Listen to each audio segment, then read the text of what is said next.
በስመ አብ ወወልድ ወመንፈስ ቅዱስ አሃዱ አምላክ አሜን።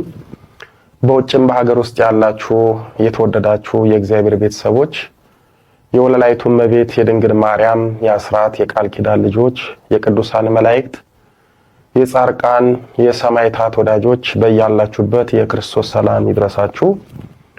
የእግዚአብሔር ልጆች ዛሬም የድንግል ማርያም ልጅ መድኃኒታችን ኢየሱስ ክርስቶስ በረዳን መጠን የክብርት እናቱን የእመቤታችንን ጸሎትና ምልጃ ተስፋ አድርገን መልስ የምናገኘው ሱባኤ ውስጥ ነው ወይስ ከሱባኤ ውጭ ነው?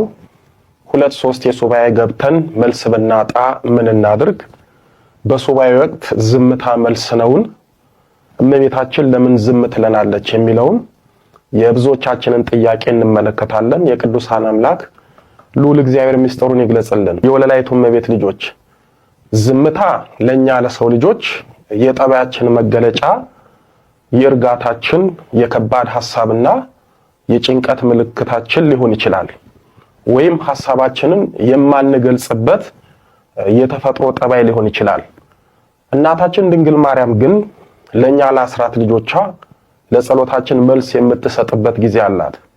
ጥበበኛው ሰለሞን በመጽሐፈ መክብብ በምዕራፍ 3 ቁጥር 1 ላይ ለሁሉ ዘመን አለው ከሰማይ በታችም ለሆነው ነገር ሁሉ ጊዜ አለው እንዳለ ሁሉንም ለማከናወን ጊዜና ሰዓት አለው። ለወለላይቱ እመቤት በሱባኤ በጾም በጸሎት በስግደት ያቀረብንላትን ጥያቄ ለጊዜው ዝም የምትለን በሱባኤ ዝምታ በራሱ መልስ ስለሆነ ነው። ይህ ማለት በሱባኤያችን ጸሎታችን አልተሰማም ማለት ሳይሆን በሱባኤ ያቀረብነውን ጥያቄ የሚመለስበት የሚከናወንልን ነገር ጊዜው አልደረሰም ማለት ነው። አንዳንዶቻችን ሱባኤ ስንገባ በአንድ ጊዜ በቀጥታ መልስ ማግኘት እንፈልጋለን። ጥሩ ነው። ግን መልስ የምናገኘው በሱባኤ ብቻ ሳይሆን ከሱባኤ ውጭም ነው። የኛ ድርሻ ችግራችንን በሱባኤ በጸሎት ማሳሰብ ነው። ችግራችንን የመፍታት ያሰብነውን የለመነውን መፈጸምና የማስፈጸም ስራ የወለላይቱ እመቤት ነው። እስኪ እመቤታችን በሱባኤ ወቅት ዝም የምትልበት ምክንያት እንመልከት። አንደኛ ዝምታ በራሱ መልስ ስለሆነ ነው። አንድ ጉዳይ ለአንድ ወዳጃችን በምንነግርበትና በምናሳስብበት ሰዓት ጉዳዩን በጥሞናና በተመስጦ ካዳመጠ በኋላ መፍትሄውን ጊዜ ወስዶበት ባላሰብንበት ሰዓት ችግራችንን እንደሚያቃልል ሁሉ ወለላይቱ እመቤትም ጸሎታችንን ሰምታ ግን ለኛ ያልሰማች ቢመስለንም በአንድ ወቅት በዝምታ ያለፈች የሚመስለንን ነገር በተግባር ታከናውንልናለች። ለአንዳንዶቻችን በአጭር ጊዜ፣ ለሌሎቹ በታምራት በዕለቱ ታደርጋለች። ብዙ ጊዜ ሱባኤ ስንገባ የእመቤታችንን በራእይና በህልም መገለጥን መጠበቅ የለብንም። የሱባኤያችን ዋና ዓላማ የተቸገርንበትንና መፍትሄ ያሻንበትን ጉዳይ በጸሎት ለእርሷ ማሳሰብና መንገር ነው። ሌላው የራእዩና የህልም ጉዳይ የእመቤታችን ፈቃድ ነው። ለኛ መንገር ካለባት እንኳን በጸሎት በሱባኤ ተወስነን ቀርቶ እየበላን እየጠጣን በቤታችን ትነግረናለች። ስለዚህ ግድ ህልም ካላየን አንድ ተስፋ ካልሰጠችን ጸሎታችንን አልሰማችም ማለት አይደለም። እንኳን እኛን በጥምቀት የከበርን የቃል ኪዳን ልጆቿን ቀርቶ እሷ ለዓለሙ ሁሉ የምታስብና ምሕረትን ከተወዳጅ ልጇ ዘንድ የምትለምን ውድ እናታችን ናት። ሁለተኛ ጽናታችንን ለማየት ነው። የወለላይቱ እመቤት የድንግል ማርያም የሕይወት ታሪኳ በሙሉ በችግርና በፈተና በታላቅ ጽናት የታጠረ ነው። ይህን ሁሉ ፈተና በጽናትና በትዕግስት ተወጥተዋለች። እንደ አምላክ እናትነቷ ሊደርስባት የማይገባትን ጽዋተ መከራ በአኮቴት ተቀብላለች። እመቤታችን ደግሞ በሁሉም ነገር እንድንጸናና እንድንታገስ ልታስተምረን ስለምትፈልግ ሱባኤያችንን ልመናችንን ዝም ሳትል ዝም ትላለች። ሱባኤ አንዴ ገብተን መልስ ሳተን ተስፋ ቆርጠን ብንወጣ አልጸናንም ማለት ነው። እዚህ ጋር ስለ እመቤታችን ባህሪ ልብ ልንለው የሚገባን ነገር አለ።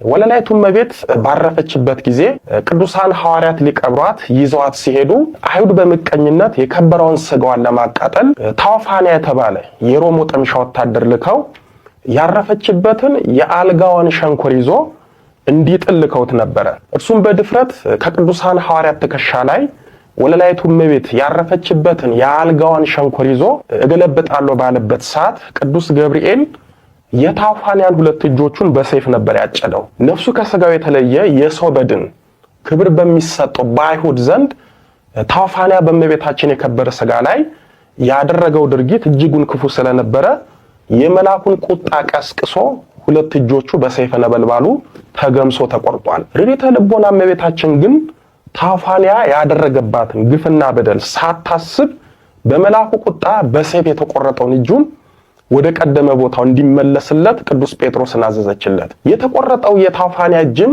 በልጇ ቸርነትና በእመቤታችን ምልጃና ጸሎት እንደቀደመ ደህነኛ ሆኖ ተመልሶለታል። ታዲያ ወለላይቱ እመቤት የታውፋንያን እጅ ወደ ቀደመ ቦታ የመለሰችለት እናት በጸሎት በሱባኤ በደጇ በቤታችን የምንለምናትን እንዴት ዝም ትለናለች? እንዴትስ መልስ አትሰጠንም? ወለላይቱ እመቤት እኛን ልጆቿን በዝምታ ለማለፍ በእውነት አንጀቷ አይችልም፣ ልቦናዋም አይጨክንም።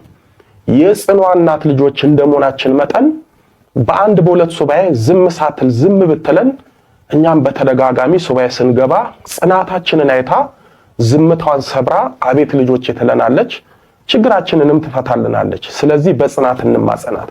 እመቤታችን ጽኑ ልጆች እንጂ ልፍስፍስ በሆነው ባልሆነ ፈተና የሚንኮታኮቱ ተስፋ የሚቆርጡ ልጆች የላትም።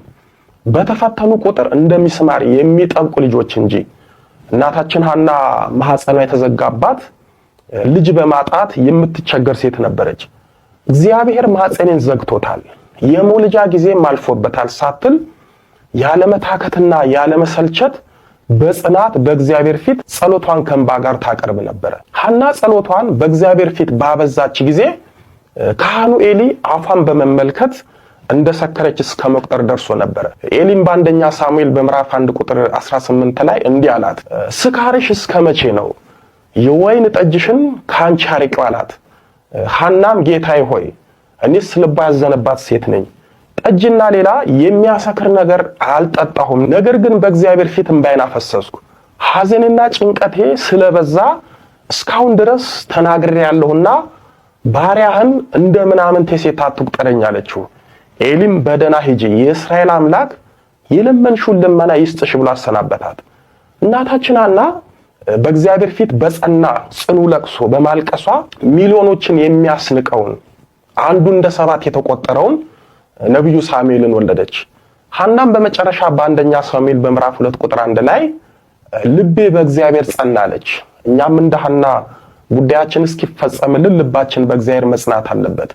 በዮሐንስ ወንጌል በምዕራፍ 5 ቁጥር 2 እስከ 9 ላይ አሳዛኝ ታሪኩ የተጻፈው መጻጉዕን ለ38 ዓመታት በአልጋ ቁራኛ በደዌ ዳኛ ተይዞ በቤተ ሳይዳ በጽናት የጌታን የማዳን መልሱን ሲጠባበቅ ቆይቶ በመጨረሻ በጌታችን መለኮታዊ እጅ በመዳሰስና ጤናን በመጎናጸፍ አልጋውን ተሸክሞ እንደ ሕፃን እየቦረቀ በጌታ ታምራት እየተደነቀ ለመሄድ በቅቷል።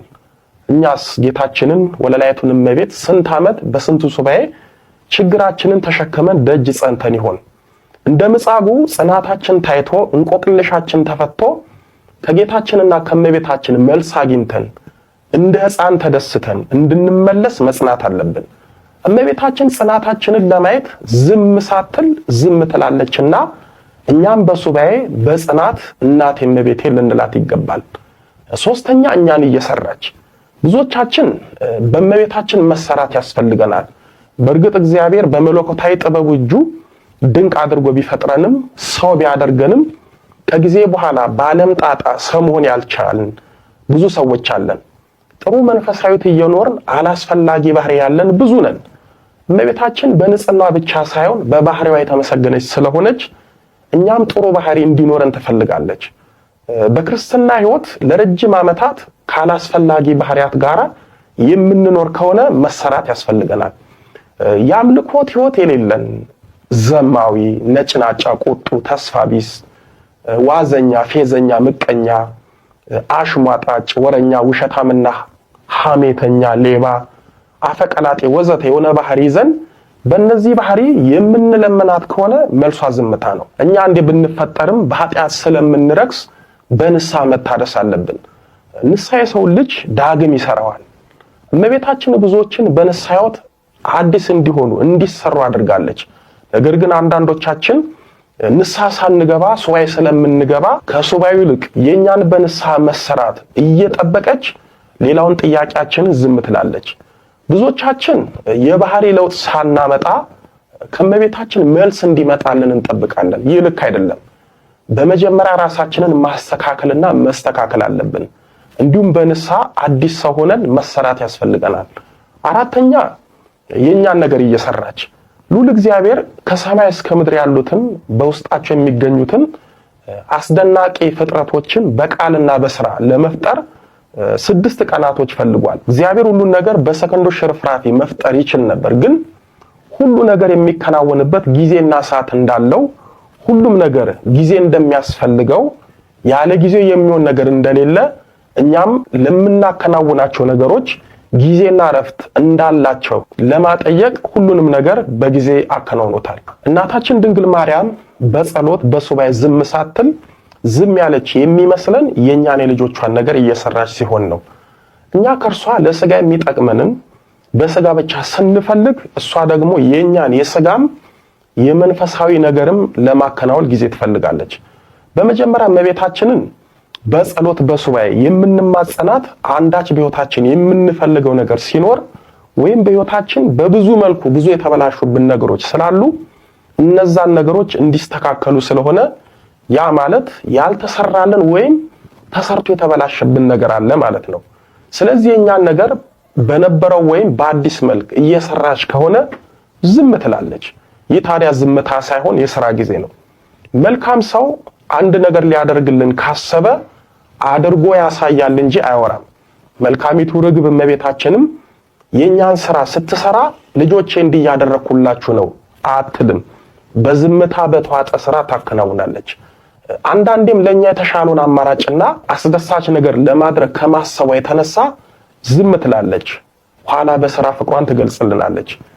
በሱባኤ መልስ ብናጣስ የሚለውን ስንመለከት የወለላይቱ እመቤት ልጆች ሱባኤና ግብርና አንድ ነው። ገበሬ ምርቱ የሚወሰነው እንደ ዝናቡ ነው። ብርቱ ገበሬ ዘሩን ይዘራል። የዝናቡን ነገር ለፈጣሪ ይተዋል። ድርሻውን ያውቃል። የእርሱ ድርሻ መሬቱን አርሶ አለስልሶ መዝራት ብቻ ነው። የዝናቡ ጉዳይ የእርሱ ሳይሆን የእግዚአብሔር ነው። እግዚአብሔር በዝናብ አብቅሎ በፀሐይ አብስሎ የዘራውትን ፍሬ እጥፍ ምርት ይሰጠኛል ብሎ ወራቶችን በተስፋ ይጠብቃል። እዚህ ጋር ዝናብ ጠፍቶ የዘራው ዘር ምርት ባይሰጥ ሁሉም ባዶ ቢሆንበት ዘንድሮ አልቀናኝም፣ ስለዚህ ለከርሞ አልዘራም፣ እርሻው ይቅርብኝ አይልም። በሚመጣው እርሻ ጊዜ ዝናቡን ተስፋ ያደርጋል እንጂ በስራ ዓለም እንደ ገበሬ ብርቱና ተስፋ በእግዚአብሔር የጸና የለም። እንደ እርሻም ፈታኝና ትዕግስትን የሚጠይቅ ስራ የለም። ከጸሎትም እንደ ሱባኤ ጸሎት ብርቱና ፈታኝ የለም። ዛሬ ሰው ሰውን ማመን ባቃተበትና ሰው ለሰው አንድ ነገር አደራ ቢሰጥ በማይመልስበት ዘመን የዋሁ ገበሬ መሬትን አምኗት የሰጣትን ዘር በእጥፍ ትመልስልኛለች ብሎ ወራቶችን በትዕግስት መጠበቁ ይገርማል። ገበሬ ከሰው ይልቅ መሬትን ያምናታል። የረጅም ዓመታት ታማኝ ወዳጁ ናትና አንዳንዴ የሰጣትን አደራ ብትበላ አይቀየማትም፣ በሌላ ጊዜ እንደምትክሰው ያውቃልና። እኛም ሱባኤ ስንገባ የኛንና የእመቤታችንን ድርሻ ልናውቅ ይገባል። የኛ ድርሻ በሱባኤ ጸሎታችንን መዝራት ነው። ፍሬው ግን እውነተኛ የዝናብ ውሃ የሆነችው እመቤታችን ናት የምታሰጠን። በዘንድሮ ሱባኤ መልስ ብናጣ በሚመጣው ተስፋ ሳንቆርጥ ሱባኤ መያዝ አለብን። 2-3 ጊዜ ሱባኤ ገብተን መልስ ብናጣ ምን እናድርግ የሚለውን ስናይ ብዙ ሰዎች ከአንድም 2-3 ሱባኤ ይገባሉ፣ መልስም ያጣሉ። ይህ የሚሆነው አንደኛ ሱባኤ ስንገባ አስቀድመን ንስሐ ስለማንገባ ነው። በዚህ ጉዳይ በሰፊው ይመጣበታለሁ። ሁለተኛ የሱባኤ ስርዓትን ካለማወቅ ነው። ከሚበላው እስከሚጸልየው ስለማናውቅ በመሰለን ሱባኤ ገብተን ስለምንጸልይ ነው። ሶስተኛ እግዚአብሔር የሱባኤያችንን ትዕግስት እንደሚፈትን ስለማናቅ ነው። አራተኛ ከእግዚአብሔርና ከእመቤታችን የሚደረግልን ነገር እኛ በፈለግነው ሳይሆን እነሱ በፈለጉት ጊዜ እንደሚያደርጉልን ስለማናውቅ ነው። ይህ ማለት ሁሉም ነገር በጊዜው ጊዜ መሆኑን ስለማንረዳ ነው። በተደጋጋሚ ሱባኤ ገብተን መልስ ስናጣ የምናስበው በትዕግስት እየተፈተንን ሳይሆን እግዚአብሔር ጸሎታችንን ያልሰማን ስለሚመስለን ነው። በአንድ ወቅት የገድል አርበኛው ጻድቁ አቡነ ኪሮስ በደብረ ባሳት ገዳም የሚኖሩ መነኮሳት እሳቸውን በቀናት በድንጋይ ወግረው ለመግደል ሲሉ ጌታችን በመብረቅ ሰረገላ ከመሃላቸው ነጥቆ ሰወራቸው። መነኮሳቱ አቡነ ኪሮስን በድንጋይ እንውገር በማለታቸውና በሌላም ክፉ ስራቸው ምክንያት ጌታችን አዝኖባቸው ከጽር በመጡ አረማውያን በሰይፍ ተገደሉ። መላእክተ ጽልመትም እየተሯሯጡ ነፍሳቸውን ወደ ሲኦል ሲወስዱና ሲጫወቱባቸው አቡነ ኪሮስ በጸጋዩ። አቡነ ኪሮስ ጌታችን ስለተበቀለላቸው የሞቱትንና በመላከ ጽልመት የሚሰቃዩትን ከ700 በላይ የሆኑትን የመነኮሳትን ነፍሳት አይተው በእውነት ተገባቸዋሉ። እኛ ብንሆን ክፉ ያለብንን የተገዳደረንን ሰው ጌታ እንደ ነገር ቢያደርግልን ቢገርልልን አቤት ደስታችን ይገባዋል፣ እኔን እንዲህ በማድረጉ ነው እንዲህ ሆኖ እንላለን። ከማዘን ይልቅ በጠላታችን ውድቀትና ሞት እንደሰታለን። የቅዱሳንና የኛ ልዩነት ይሄ ነው። እኛ በእኛ ምክንያት ፈጣሪ በቀጣው ሰው ስንደሰት፣ ቅዱሳን ደግሞ በእነሱ ምክንያት በእግዚአብሔር በተቀጣ ሰው ያዝናሉ፣ ምሕረትንም ይለምናሉ። ከጥቂት ቀናት በኋላ አቡነ ኪሮስ ጌታ በፈረደባቸውና በአረማውያን እጅ እንዲሞቱ ባደረጋቸው መነኮሳት በእውነት ተገባቸው በማለታቸው ተጸጽተው የመነኮሳቱም ነፍሳት በመላከ ጽልመት ሲሰቃዩ አይተው እነዚህ ስህተተኞች አሳቱኝ ብለው ለነዚህ መነኮሳት ጌታችንን ይቅርታ እንዲያደርግላቸው እንዲምራቸው 40 ቀን ሱባኤ ገቡ። አቡነ ኪሮስ 10 ቀን በሱባኤ እንደቆዩ አልምራቸውምና ስለነሱ አትድከም የሚል መልስ ከእግዚአብሔር ዘንድ አገኙ። እኛስ እግዚአብሔር አትድከሙ፣ አልምራችሁም፣ ጸሎታችሁን አልሰማችሁም ቢለን ምን እናደርግ ይሆን?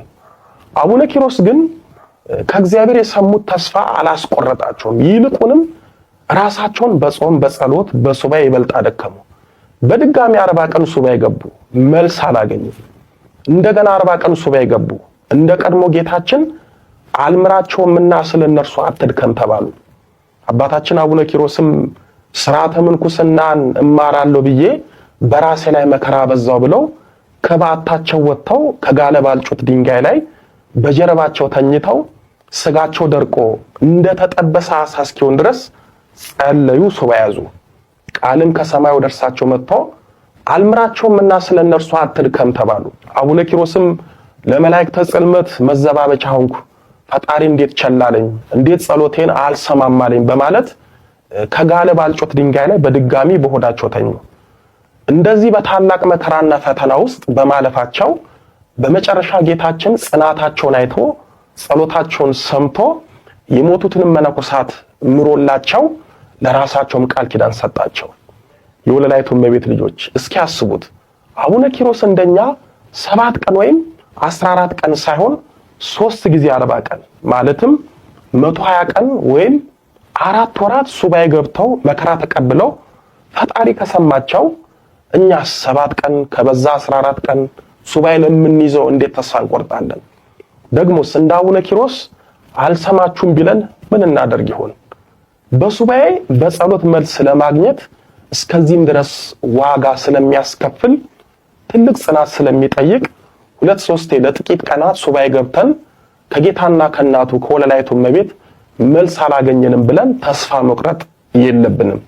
ጉድለታችንን እየሞላን ራሳችንን እያስተካከልን በተደጋጋሚ እንደ አቡነ ኪሮስ በሱባኤ መጠየቅ ይገባናል።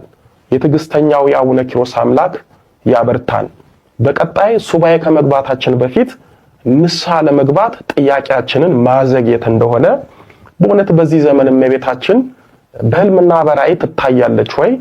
ሰውና ህልም ምን ይመስላል? ህልም እንዴት ይታያል? የሚሉትን እንመለከታለን። ያስተማረን የመከረን የአባቶቻችን አምላክ ልዑለ ባሕርይ ቅዱስ መድኃኔ ዓለም ኢየሱስ ክርስቶስ ክብር ምስጋና ይድረሰው። ድንግል ስንላት ጌታን ወልዳ የተገኘች፣ ጌታን የወለደች ስንላት ድንግል የሆነች፣ ስሟን ለመጥራት ከሰማይ ከምድር የከበደች መንበረ ፀሐይ መንበረ ሥላሴ የጌታችን የመድኃኒታችን የኢየሱስ ክርስቶስ እናት ወለላይቱ እመቤት ድንግል ማርያም ምስጋና ይድረሳት። አሜን።